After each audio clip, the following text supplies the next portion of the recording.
It may have gone from bad to worse for the New York Mets as Pete Alonso is no longer a member of the organization. Now will be headed to Baltimore for the next 5 seasons. The Mets have also missed out on reportedly the reliever that they have been hottest in pursuit, Robert Suarez signing with the Atlanta Braves.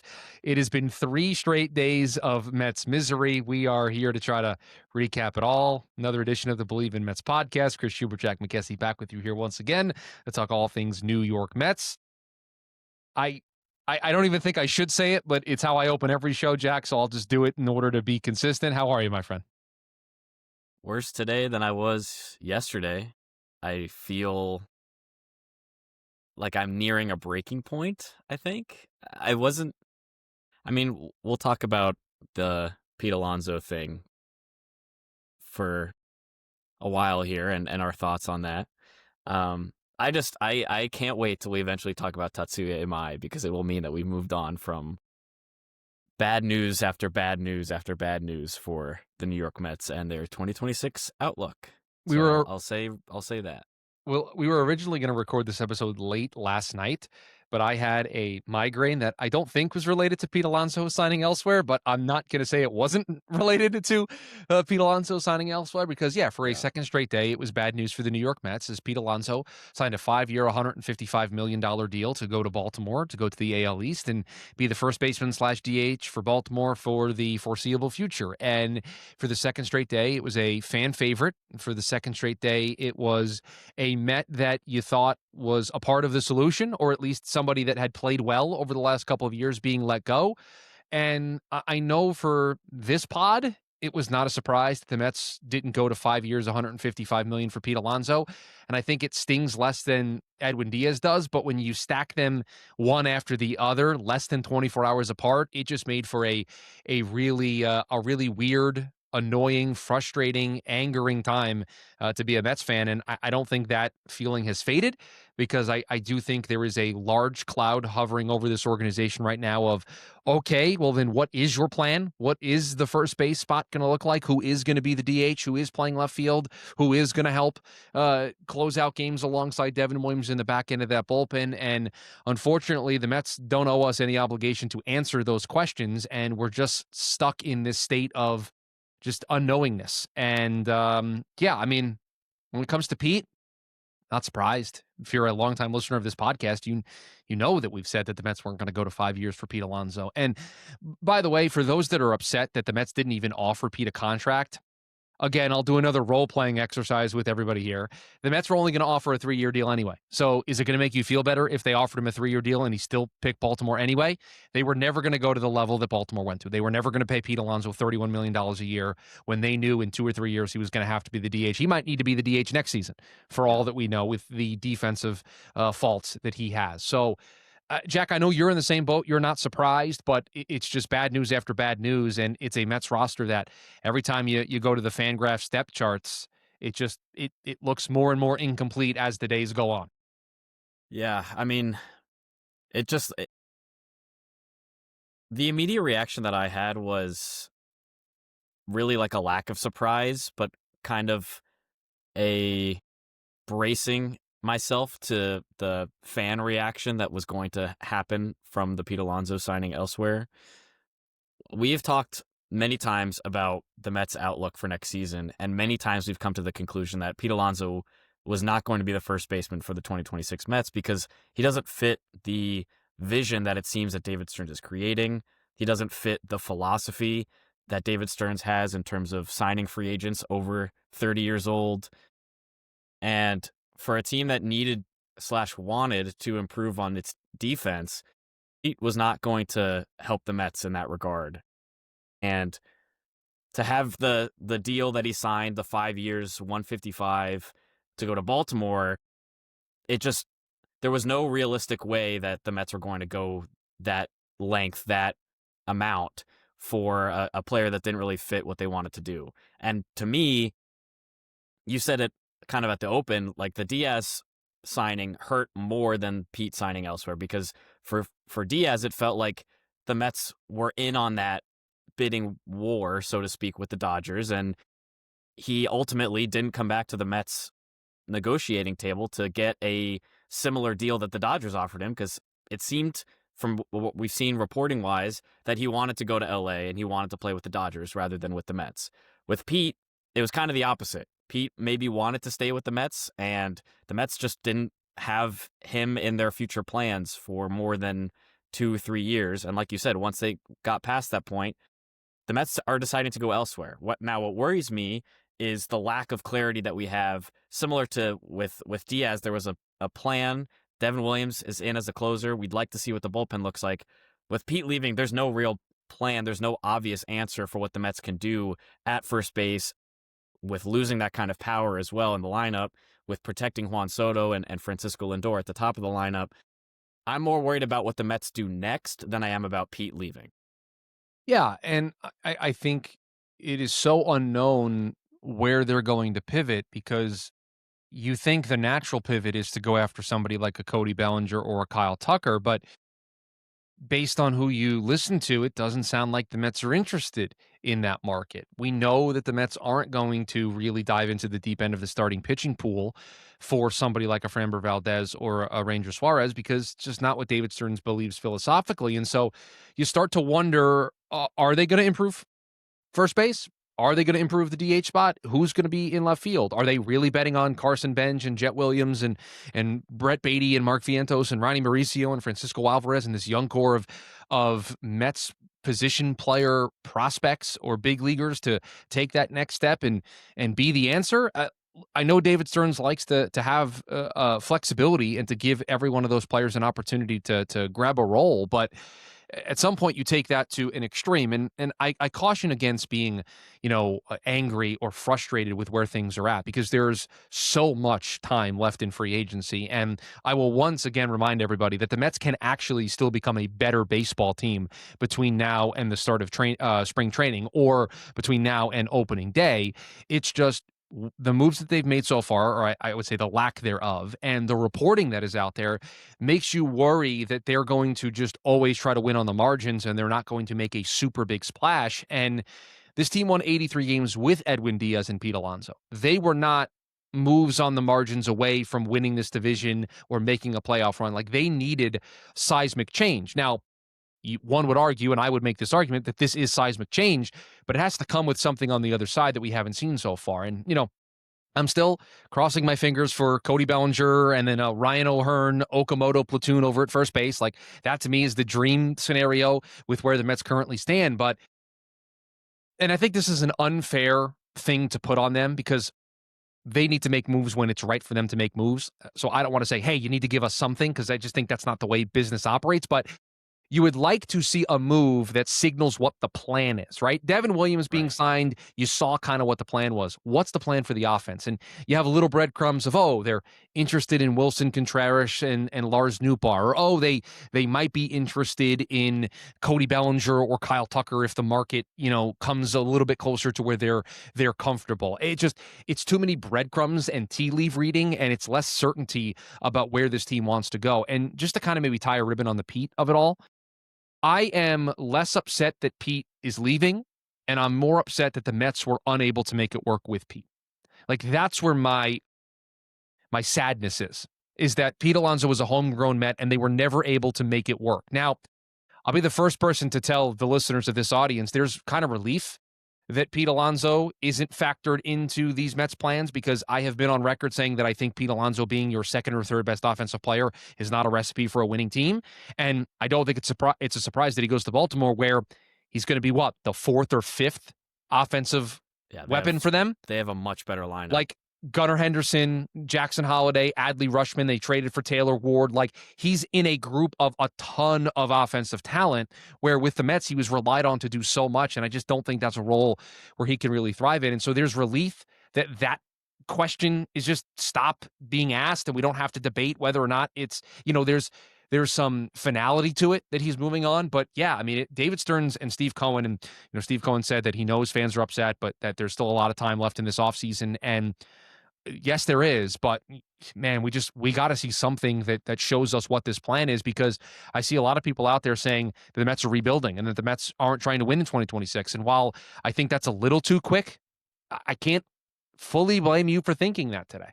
Yeah, I mean, we don't have any indication of what comes next. All we know right now is Marcus Simeon is a Met and Devin Williams is a Met, and that's kind of it as far as moves the Mets have made so far this offseason.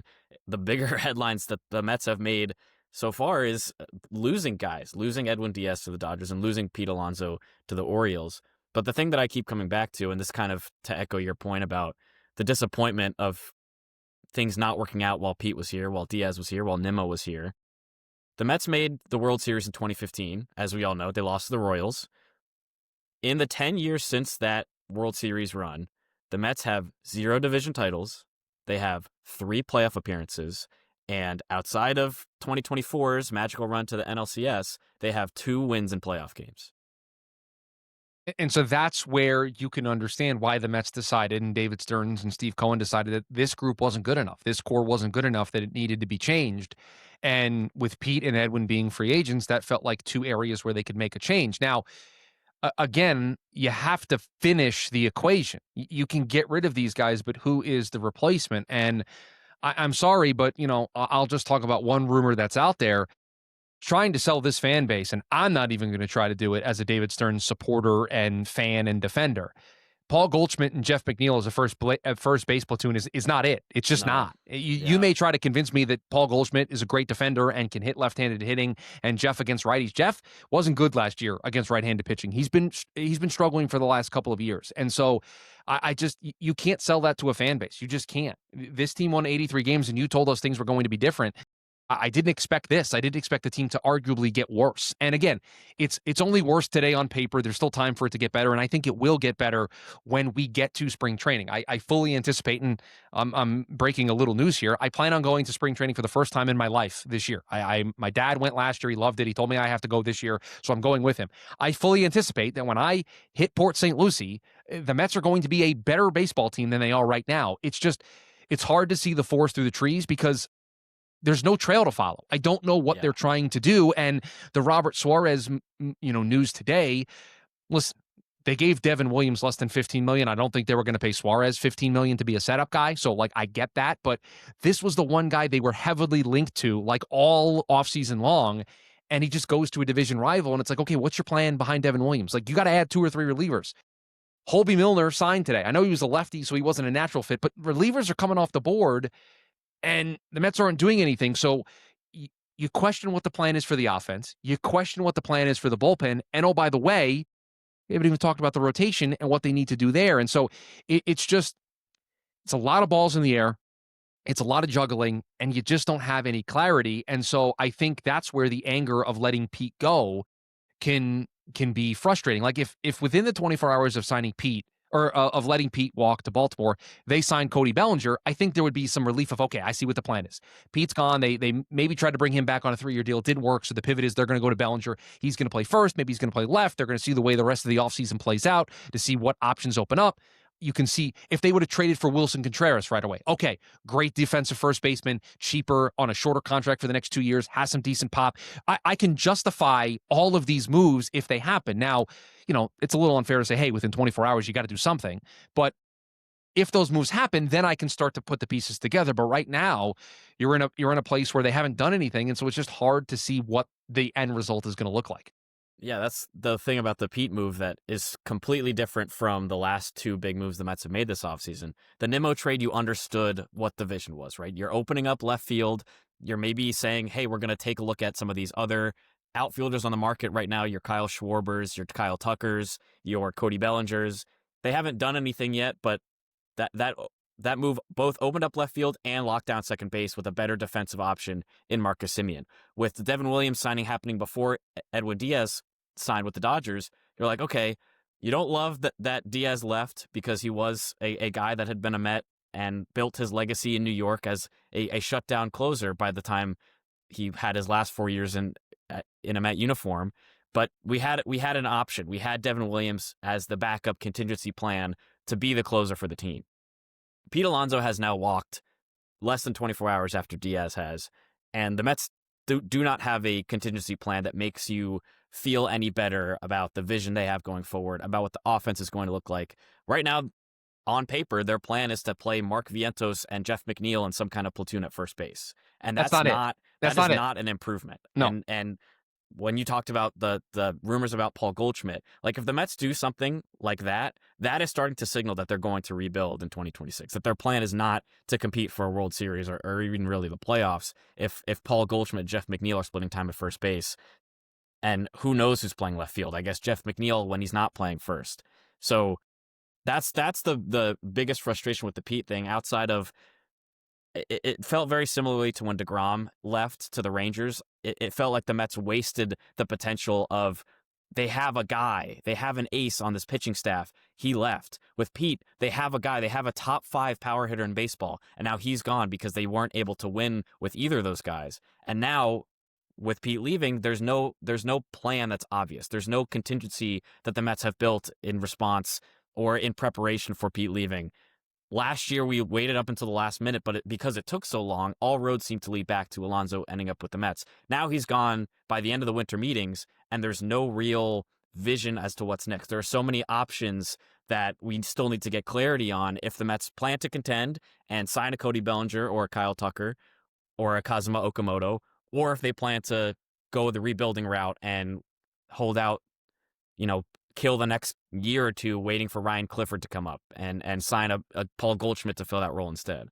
Yeah, and that's a really tough sell. And I'm just going to once again read Steve Cohen's quote to the Post. Quote, I totally understand the fans' reaction. There's a lot of offseason left to put a playoff team on the field. He's not moving the goalpost, right? The goalpost is still to field a competitive team. So I think I would push back on the idea of them being in a rebuild. Again, I get why you would say that today if you're somebody listening to this pod that thinks they're tearing it down and rebuilding. But Steve Cohen is telling everybody we are still building a playoff caliber team. Right now, they're not. They have to get there. And I don't know if they'll make the moves in order to bridge that gap. Again, I'll continue to say it until I'm blue in the face. Sign Cody Bellinger to play left field. Sign O'Hearn and Okamoto to be your platoon over at first base.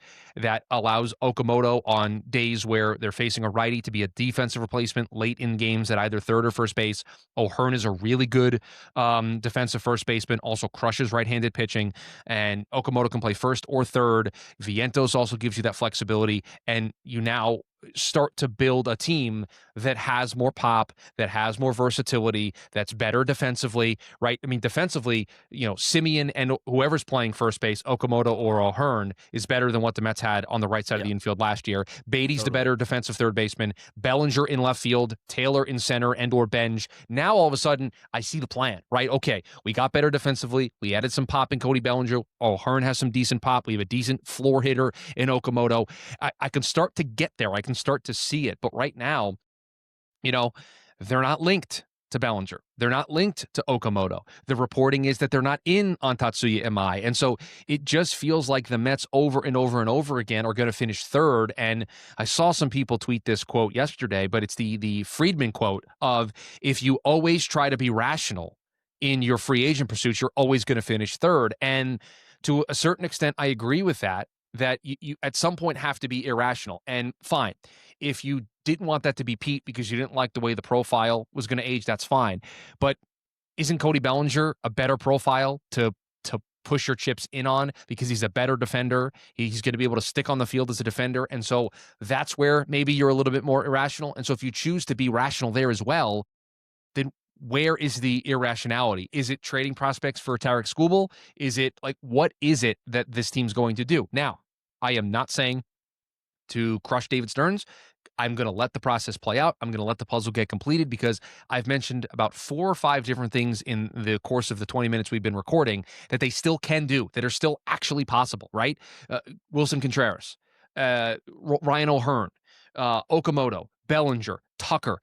Lots of different options out there. Pete Fairbanks is still an option for the bullpen, who I would love for the Mets to go out there and snag. So there are still ways for this team to improve, but it's the old saying, I want to see one get through the hoop. I just want to see one go down so that you can feel good about what this team is trying to do.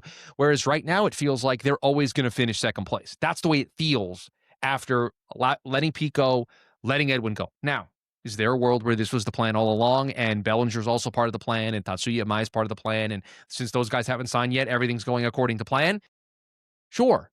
we're just not in the room. We don't know what the plan is, and so we're raw. We're irrational. We're fans. We're reacting to just what we know, and what we know is the Mets are a worse team today than they were a week ago, and it's gut punch after gut punch after gut punch. Because I would say Suarez going today to the Braves is a gut punch because he was somebody that was heavily linked to the Mets, and they weren't able to get that deal done. So it's really interesting times. I know everybody's upset about Alonso leaving.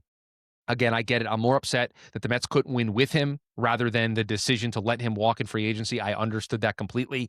And I said this to you in a text message yesterday that I think it's different for you and I because you and I have talked heavily on this pod that we expected both guys to leave and not come back. And so it's not as raw, it's not as irrational. And, I also think that like the team won 83 games last year. You want to change. Like, this is part of that. It's painful, but it might actually be for the best. Now, it's only for the best if they do something with the rest of the offseason, and I think that's everybody's worry. We can't lose sight of the focus of every baseball team's overall goal is to win a World Series, is to win games, to make the playoffs, to win the division, to win playoff series. And I said it earlier, the core that the Mets had with Nimmo, with Alonso, with McNeil, DeGrom in the past, that core was not winning games. They were not winning the division ever. They watched the Phillies go to the World Series, the Braves win a World Series, the Nationals win a World Series. The only NL East team that has had a worse postseason success rate than the Mets in the last 10 years with the core that they've built up is the Miami Marlins. And that's not really the tier of team that the Mets want to be in consistently. And we knew going into this offseason that the Mets were going to have to change up a lot with the way their roster was constructed. They're going to have to make big moves to try to get something working, to put a team together that has more success. And there is a lot of raw emotion that comes with seeing players like Edwin Diaz and Pete Alonso leave in back-to-back days because they were such a big part of the core. They were such a big part of the memories that we've had for the Mets since 2019 when both of them joined the team. And it's tough to get past that emotion and think rationally about the Mets just did not win enough when they were on the team, and they needed to do something big to change that.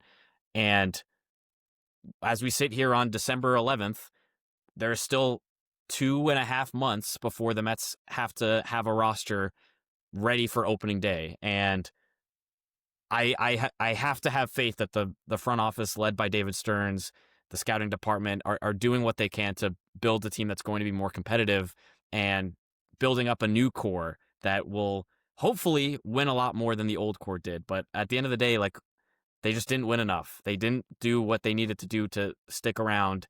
And even though there's a lot of emotion letting the home run king of the franchise walk in free agency, it just didn't fit with what the Mets wanted to do, which is win games. And they have not done that recently.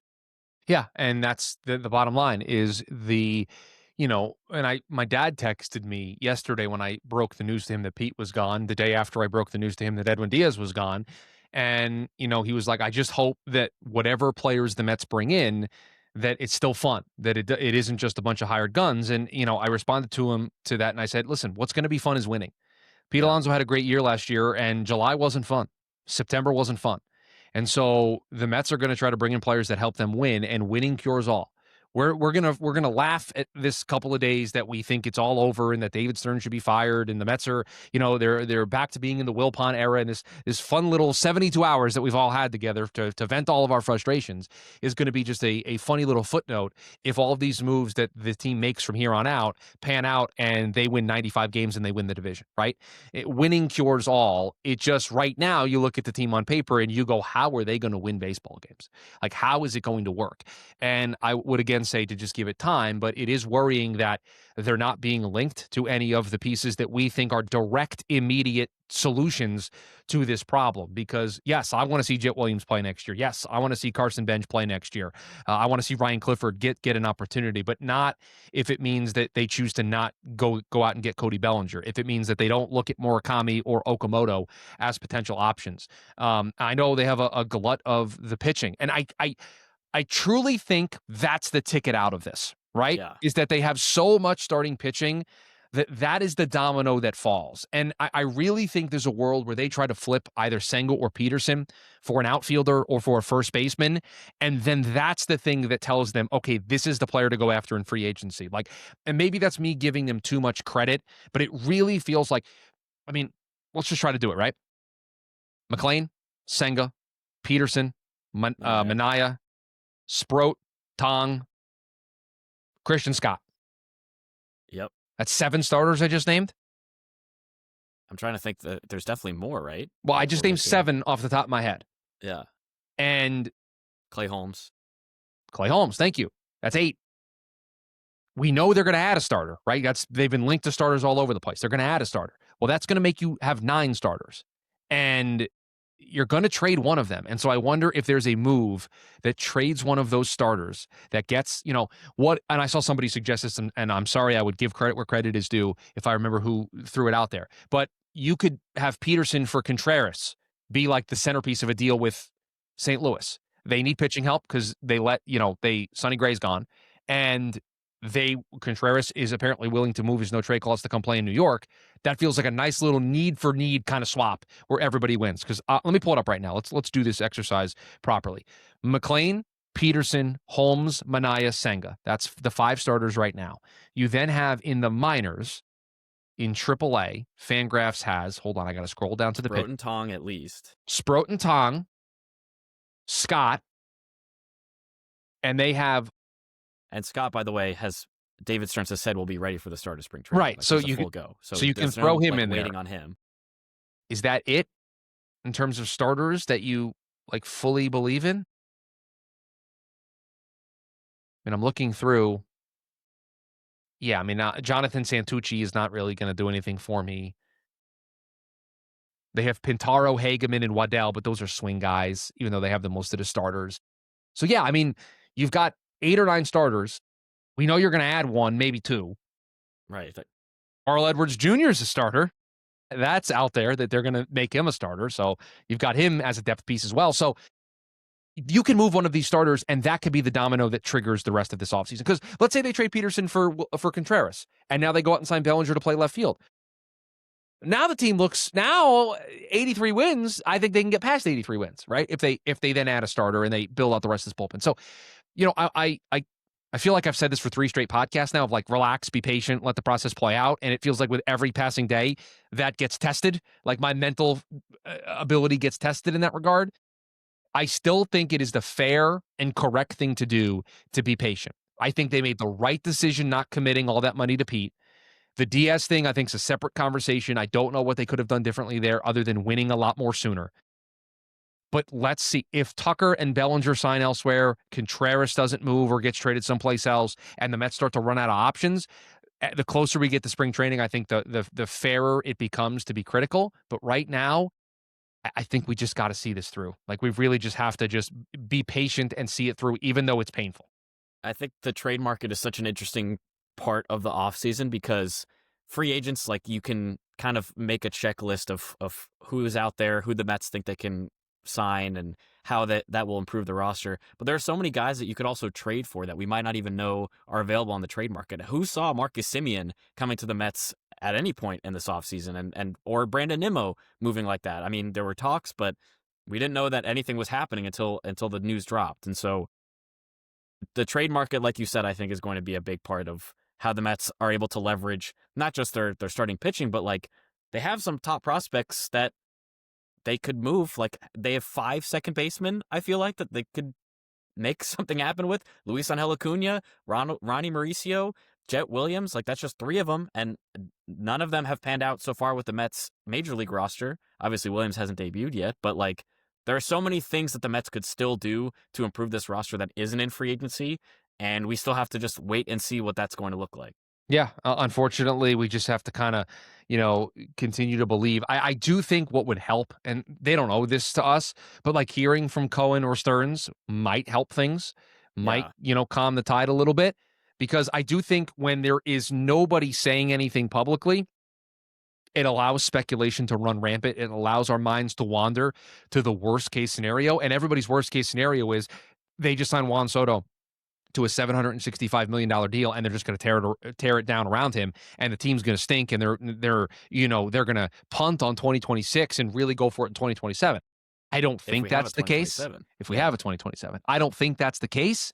But when these moves happen, there's not a lot of talk from the front office. They're not getting out in front of these things and talking about what the plan is. It can allow the mind to wander, and that allows it to wander to places that are scary and are worst case scenario. So I don't know. Anything else on your end? I think I've said everything on my mind. Again, the Mets won 83 games last year. They needed to do something seismic. It's just Right. we haven't seen it all the way through, and so it's painful. We're going through the pain that I think is required to hopefully build a winning team in 2026. Right. Just go sign Cody Bellinger. Just go do it. It's easy. Just sign him and it's fine. It's easy to get stuck in the negatives because there's just been a lot of negative news with the two biggest free agents that the Mets had entering this offseason, both leaving. Like, it doesn't feel good to see that happen, especially when your team notoriously has the richest owner in baseball. It feels like they should be doing everything they can to keep those players. And with Diaz, I think, they might have tried, but with Alonso, I can't get over the fact that the Mets just didn't win while Pete Alonso was in New York. Like, they needed to do something drastic. They needed to blow up the core and not rebuild fully with prospects and stink and hope they draft good players and trade away their top players at the trade deadline to bring in more for the farm system. But, like, bring in other free agents, bring in guys through trades that would improve the roster, build some semblance of a new core, because the 2025 version of the core with Lindor and Alonso and Nimmo and McNeil and you name whoever else, they didn't win enough games for the whole time that they were together. And it's irrational to think that somehow things would have changed if they just brought back Pete Alonso for 1 more year, for 5 more years. They needed to do something different. That's just the mindset that I keep coming back to. Things are going to be different. We knew things were going to be different. They are now different, and now it's just a matter of seeing what happens to build that up for 2026. I think that's it for us here on the latest edition of the Bleav in Mets pod. I get it. This has been a rough week in Mets land because this is the painful ripping off of the Band-Aid after a very bad season. And unfortunately, I know this is how I feel. This is kind of what needed to be done. And I think the worry is that are they going to be able to replace these guys? Are they going to be able to build a winning team? I know many out there are suspicious. I'm still willing to wait it out and see what happens. And we'll be right here on the Bleav in Mets pod to break it all down for you. Okay. I said this at the end of the last episode. I'm going to say it again.